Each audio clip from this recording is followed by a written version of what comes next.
안녕하세요. 살다 보면 참 밉고 싫은 사람이 스스로 망가지는 걸 보게 되는 날이 있는 것 같아요. 돈 많은 척 자랑하던 친구가 알고 보니 카드 돌려막기 인생을 사는 걸 볼 때도 그랬고, 늘 우상인 다른 부서의 선배가 알고 보니 제 동기의 일을 뺏어서 보고하는 걸 보고도 그랬던 것 같아요. 이렇게 밉기도 하고 좋기도 했던 사람들의 본 모습을 보게 되면 뭔가 허무하기도 하고, 사람 사는 것 다 거기서 거기라 속이 시원하게 느껴질 때도 있었습니다. 그런데 이런 일들이 제 결혼 생활 중에도 나타나게 될지 몰랐네요.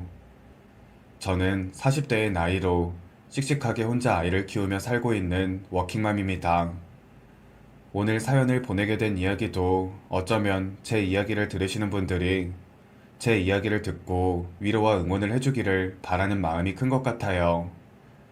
저희 집은 공부를 잘해서 의대에 진학한 큰언니와 제빵을 전공해서 가게를 하고 있는 둘째 언니가 있었어요.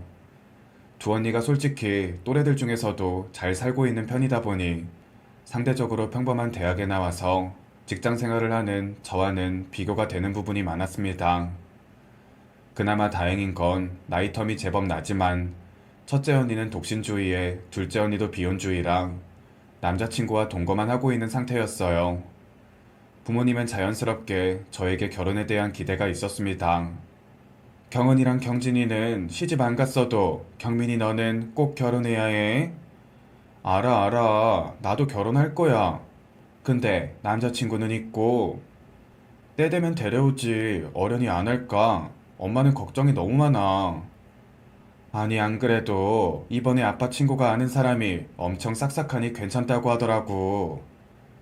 내 결혼은 내가 알아서 해요. 같은 지역 아니기는 했지만 저는 그런 부모님의 기대가 부담스러워 20살 중반부터 혼자 자취 생활을 하며 지내게 되었어요. 그러다 회사 직장 동료의 소개로 한 남자를 만나게 되었습니다. 제법 큰 키에 외모도 어디에 가서 꿀리지 않을 정도로 다부지고 듬직하게 생긴 그 사람에게 처음부터 호감이 갔어요. 회사도 대기업에 다니고 있었고 회사에 근무를 한 지도 5년이 넘었기 때문에 회사도 꾸준히 다니는 모습이 책임감이 있어 보인다고 생각했습니다. 그도 그럴 것이 요즘 대기업은 들어가기도 힘이 들지만 버티는 것도 힘이 든 게 사실이니까요. 제 주변에도 대기업에 입사해서 좋아하다가 금방 일을 그만두고 나오는 친구들도 있었거든요. 사람은 한 계절은 다 겪어보아야 한다는 어른들의 말을 그대로 믿은 저는 1년 후에도 한결같은 그 사람을 보고 결혼까지 준비하게 되었습니다. 결혼을 준비하면서부터 신랑에게 듣게 된 가족의 이야기는 요양병원에 누워서 지내시는 시아버님과 그런 시아버님을 살뜰히 챙기시는 시어머님, 그리고 이미 결혼을 해서 타지에서 지내는 누나가 한 명 있다고 했습니다. 시누이라는 게 처음에는 조금 부담스럽기도 했지만 타 지역에서 지낸다고 하니 한결 마음이 편했습니다. 상견례를 할 때에도 시아버님은 없이 시어머님과 시누이 그리고 시누이의 남편분이 자리를 해주셨고 저희 형제들이 함께 자리를 했습니다. 저희 집에 인사를 왔을 때 부모님께서 신랑이 듬직하니 사윗감으로 딱이라며 좋아하셔서 상견례 자리에서도 분위기가 좋았어요. 대부분 그런 자리는 상대방을 칭찬을 해주는 게 대부분이다 보니 분위기가 좋을 수밖에 없기도 했고요. 우리 진서방은 어쩜 이렇게 듬직하고 사람이 웃는 인상인지 사부인 아주 든든하시겠어요. 아유, 저희 아들이야 뭐 아직 손이 많이 필요하죠.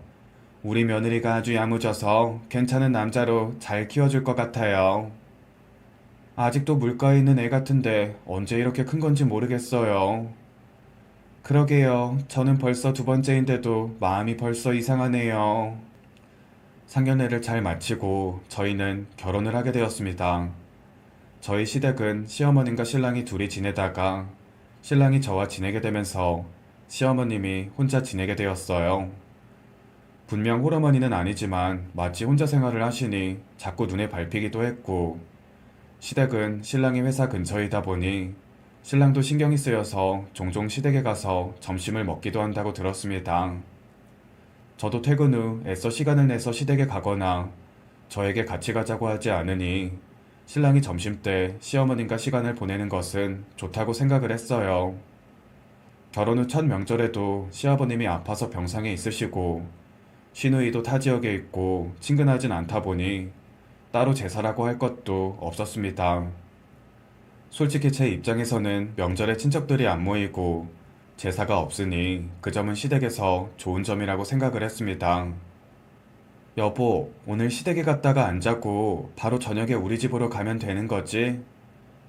어차피 둘 다 같은 지역인데 뭐하러 그렇게 무리를 해? 그냥 오늘은 우리 집에서 자고 내일 장모님 댁에 가면 되지.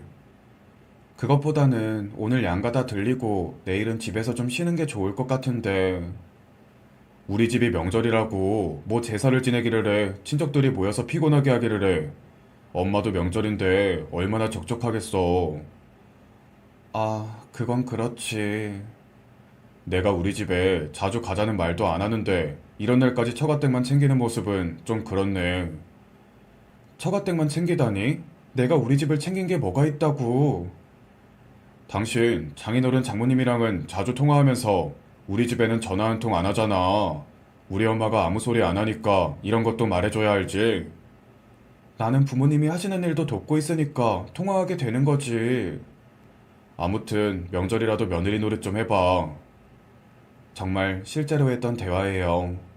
사실 시간이 좀 지나서 100% 정확하다고 말을 할 수는 없지만 저는 일찍 양가에 갔다가 쉬자고 이야기를 했는데 펄쩍 뛰면서 저렇게 이야기를 하더라고요. 신랑은 마치 제가 시댁에는 전화도 한 통 안 하는 며느리라는 것처럼 이야기를 했지만 저도 나름대로 2주에 한 번은 꼭 전화를 했습니다. 지금 생각하니 반대로 너는 왜 우리 집에 먼저 전화 한 통 안 했냐고 따져 물었어야 했는데 그때는 신랑이 큰 소리를 낸 게 처음이라 그렇게 말을 해야겠다는 생각조차 못했어요. 결국 명절에는 신랑의 말처럼 시댁에서 신랑이 좋아한다는 닭도리탕에 몇 가지 전을 해서 밥을 먹었고 그날 밤새도록 신랑과 시어머니는 죽이 척척 맞는 사람처럼 수다를 떨었습니다.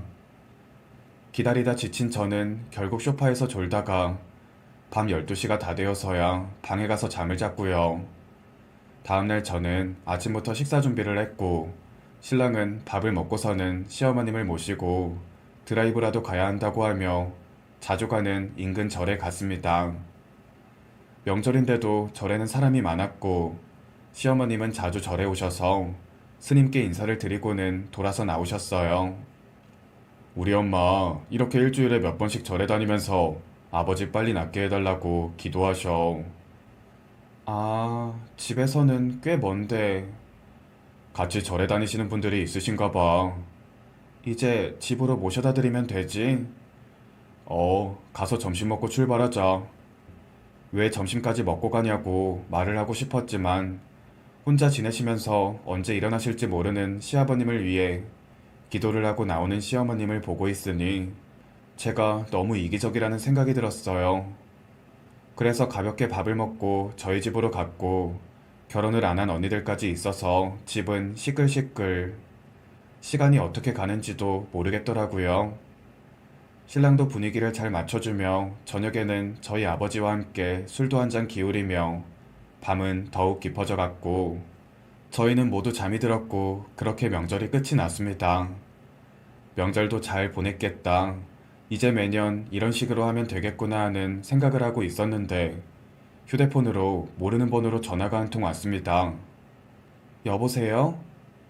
고얀 것. 너네 집이 그렇게 잘났어? 아주 밤새 술을 퍼마셨지? 네? 누구세요? 내가 누군지 알면 네가 뭘 어쩔 건데? 어머님? 어머님 같은 소리 하네. 우리 신랑 뺏어가니 좋니? 더러운 것. 어머님 맞죠? 지금 무슨 말씀을 하시는 거예요? 제가 되물으니 전화는 곧 끊겼고 제가 다시 전화를 걸어도 전화는 연결이 되지 않았습니다. 처음에는 제가 전화를 끊고 시댁으로 전화를 했더니 전화도 받지 않으셔서 밤이 되어 신랑에게 이야기를 했더니 본인 어머니가 그럴 리 없다 말씀하시더군요. 그 이후로도 지속적으로 연락이 와서는 욕을 하고 끊는 등의 행동이 반복이 되었고 저는 몇 번 당하고 난 이후로는 아예 모르는 번호는 받지 않았습니다. 그렇게 제가 전화를 안 받기 시작을 하니 이제는 직접 저에게 전화를 하기 시작했는데 그 내용이 사뭇 달라졌습니다. 너는 며느리가 돼서 어떻게 시어미한테 전화 한 통이 없니? 네? 지난주에 통화했고 주말에 뵙고 왔잖아요. 그건 그거고 엎드려 절 받는 것도 하루 이틀이지. 이게 뭐니? 서로 얼굴 붉혀가면서. 너, 네 시아버지한테 가보기는 하니? 내가 말 안 하면 너는 찾아가 보지도 않지. 안 그래도 다음 주에 가기로 했어요. 자주는 아니라도 찾아가고 있습니다. 아유 정말 집에 여자들 뿐이니 결혼을 해서도 네가 뭘 해야 하는지도 모르지. 그러니까 너네 언니들도 결혼도 못하고 혼자 살고 있는 거 아니니? 네? 어머님, 저희 언니들은 스스로 혼자 살기로 택한 거예요. 어머님이 함부로 이야기하실 일은 아닌 것 같아요. 지네 집 이야기 좀 했다고 대드는 것 좀 보게. 너네 집에서는 너를 그렇게 가르치던? 시어머님은 갑자기 저한테 왜 이러나 싶을 정도로 난리를 쳐대기 시작했습니다. 그렇게 서로 감정이 격양된 채 서로 뭐라고 하는지도 모르게 시어머니와 싸웠고 전화를 끊고 나서 신랑에게 전화가 왔어요. 시어머니랑 뭐라고 이야기를 하고 싸우는지 모르겠지만 먼저 사과를 하라고요. 저는 제 이야기는 듣지도 않고 그저 그 상황을 무마시키려는 신랑의 행동에 눈살이 찌푸러졌고 집안 욕까지 듣고 제가 왜 죄송하다고 이야기를 해야 하냐며 되려 따져 물었습니다. 집으로 돌아온 신랑은 잘 지내다가 왜 그러냐고 하면서 저를 다독이려 했고 저는 그런 신랑의 태도에도 화가 났어요. 결혼을 했으면 당연히 제 사람이 되고 우리의 가정이 1순위가 되어야 하는 게 저는 당연하다고 생각하는데 신랑은 그게 아니었거든요. 모든 상황이 정리가 되지도 않았지만 신랑과 약속한 시아버님의 요양원에 가기로 한 날이 되어 함께 가게 되었습니다. 당연히 가는 동안 신랑과 사이도 어색하고 좋지 않았고 신랑도 처음에는 저에게 미안해하며 구슬려 보려 하는 것 같더니 시간이 좀 지나면서는 본인도 화를 내기 시작했습니다. 요양원에 갔고 요양보호사님은 매일같이 시어머니가 찾아온다고 하시며 신랑에게 아는 체를 하셨고 신랑은 원래 두 분이 사이가 각별했다며 담소를 나누었습니다. 안 그래도 오늘도 오셨었는데 빨리 돌아가셨어요. 혹시 집에 무슨 일 있으세요? 아니요, 그런 거 없어요. 저희 아버지는 잘 계시는 거죠? 네, 그러니까 오실 때마다 이렇게 음식들 안 챙겨 오셔도 괜찮아요. 어머니도 늘 뭘 챙겨서 오시던데 모전 자전이네요. 네네, 다음번엔 양손 가볍게 올게요. 저는 그 자리에 있기 불편해서 자리를 비웠고 요양원 주변으로 마련된 산책로를 따라 걷고 있었습니다. 요양원에 산책을 할 수 있는 어르신들은 많지 않다 보니 대부분 직원분들이 식사를 하고 나서 산책을 하는 산책로라고 생각을 하고 한참을 걷다가 벤치에 앉아 있었습니다. 복잡한 머리를 식히고자 앉아 있었는데 저 멀리서 부스럭거리는 소리가 들렸고 인상을 찌푸리고 자세히 보니 사람이었어요. 저는 너무 놀라 그 자리에서 벌떡 일어나서 누구세요? 하며 소리를 쳤는데 그 사람은 알몸인 상태로 주변에 있는 나뭇잎들 사이에 몸을 숨겼습니다. 그리고 제가 조금 더 다가가니 보이는 사람은 제가 너무나도 잘 아는 시어머니였어요. 어머님? 여기서 뭐 하세요? 조용히 해라. 사람들 오면 어쩌려고 그래? 그렇게 말하는 시어머님의 옆으로 한 남자가 옷을 주워 입고는 후다닥 일어나서 사라졌습니다. 시어머님은 그 자리에서 안절부절 못하고 있더니 그 남자가 사라지고 나서 다급하게 옷을 주워서 입고 있었습니다. 그제야 상황 파악이 된 저는 그 모습을 보고 웃음이 터져서는 박장대소를 했어요. 어머님, 이게 뭐예요? 어머님 인생에서 남자는 아버님 뿐이라더니 저분이 아버님이신가요? 저 아버님께 인사라도 해야 하는데. 내가 미안하다. 잘못했어. 이거 절대 우리 애들이 알면 안 돼. 그렇게 이야기를 하며 시어머니는 그 자리에서 무릎을 꿇고는 저에게 싹싹 빌기 시작했습니다. 내가 잘못했다. 애들한테는 진짜 말하면 안 돼. 어머님, 그동안 제가 본인 아들을 뺏어갔니 어쨌니 하더니 이게 다 뭐예요? 부끄럽긴 하세요? 그래, 내가 정말 잘못했으니 제발 이 일만 비밀로 해주렴. 아, 저 남자분 같이 절에 다닌다고 했던 그분 아니세요? 맞아. 저 사람 저렇게 누워있고 나서부터 이래저래 도움도 많이 받았고 서로 의지하며 지내고 있다. 저분은 가정 없으신가요? 사별했대. 마치 본인은 신세대 시어머니의 며느리 마음도 잘 이해해주는 척하는 아들바라기 시어머니는 그 와중에 본인 인생을 즐기시겠다고 열심히도 바람을 피우고 다녔다네요. 제가 어떻게 행동해야 할지 망설이는 동안 시어머니는 아주 눈에 띄일 정도로 저에게 살뜰히 잘 대해주시더라고요. 이러지 않으셔도 된다고 해도 어찌나 유별나게 티를 내시는지. 평소라면 식사 준비도 안 하고 기다리실 분이 시댁에 가면 식사 준비도 해두시고 제가 소파에서 엉덩이도 못 대게 하고 신랑이 보는 앞에서 용돈까지 쥐어주십니다. 그렇게 티를 내는데 어떻게 신랑이 아무 생각도 없이 있을 수 있을까요? 당연히 그런 모습이 몇 번 반복되다 보니 저에게 둘 사이에 무슨 일이 있었냐고 물어봤고 저는 별일 없었다고 했어요. 시어머니가 저한테 그렇게까지 하는 모습을 보니 한편으로는 혼자 사는 인생이 얼마나 외로웠으면 그랬을까 하는 마음도 사실 들었고요. 그런데 사건은 이상한 데서 터지게 되었습니다.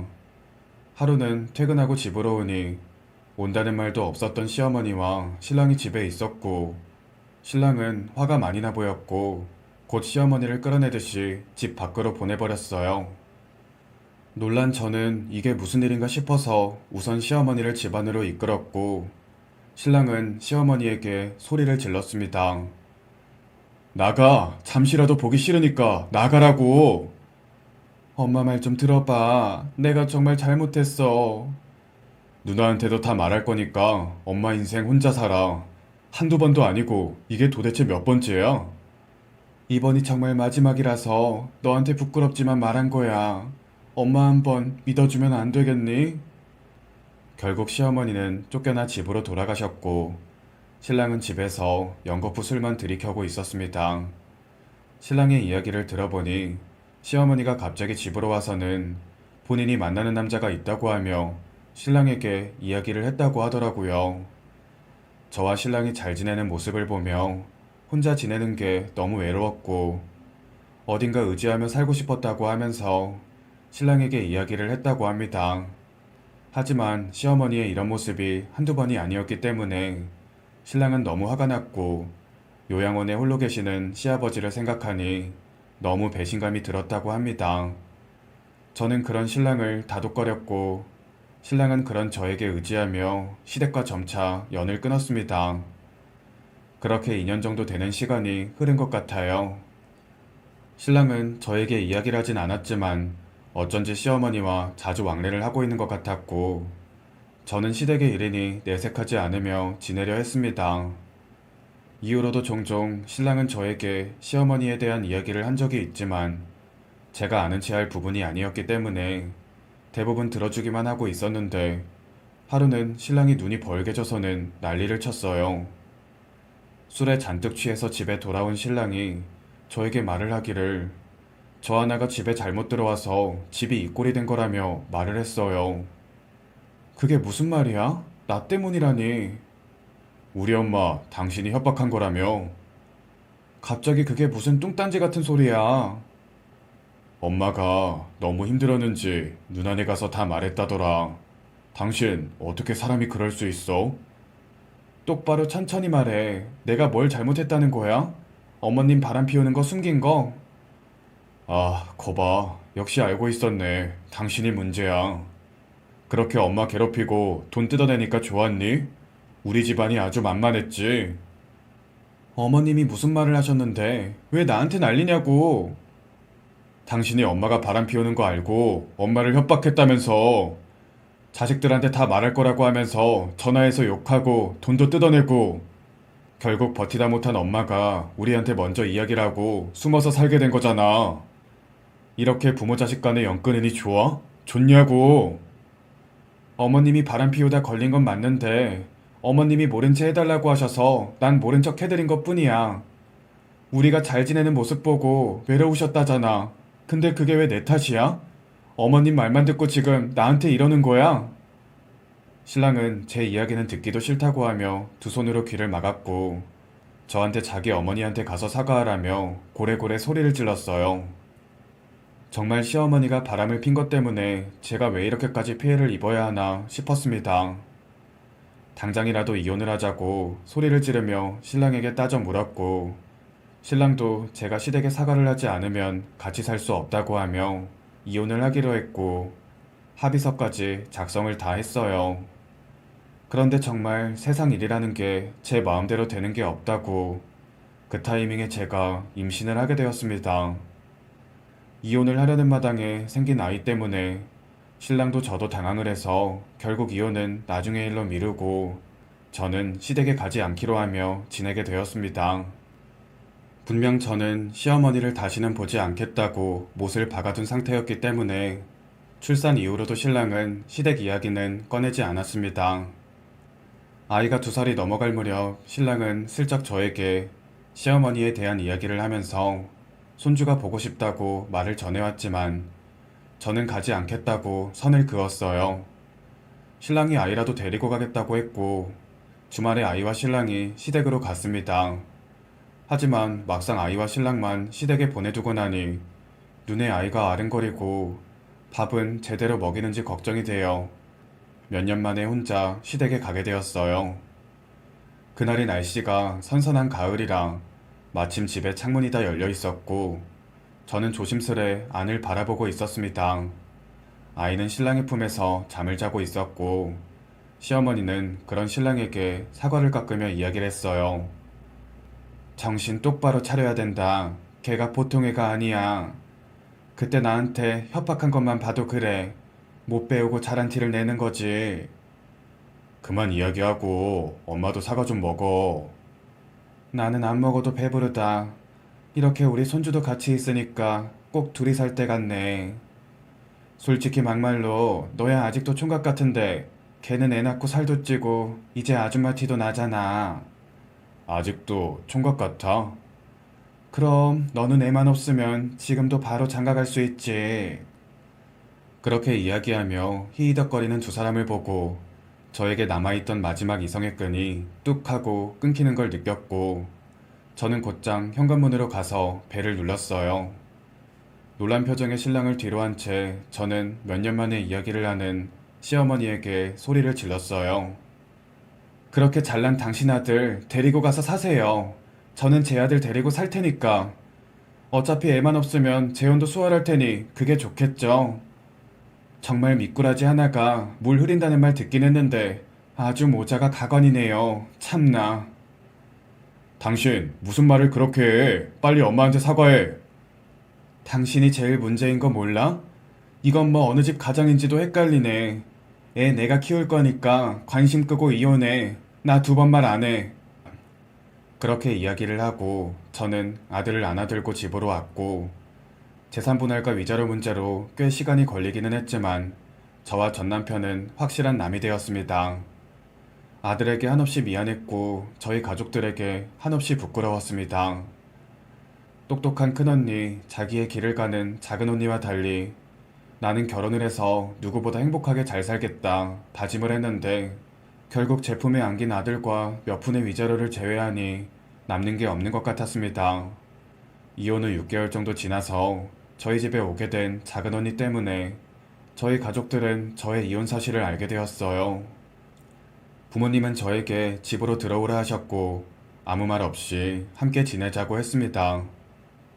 이제 그만 집으로 들어와. 나 괜찮아요. 혼자서 잘 지내고 있어. 너 그렇게 계속 애만 보면 네 인생은 어떻게 살 건데. 애 키우는 거 도와줄 테니 여기서 회사를 다니던 빵가게 가서 일을 돕든 해. 엄마. 그래, 너도 엄마인데 나도 엄마란 애 새끼 중요해. 아무것도 안 물어볼 테니 들어와. 저는 부모님과 함께 살면서 작은 언니네 가게에서 열심히 일을 배우기 시작했고 40이 되어서는 2호점을 개업하게 되었습니다.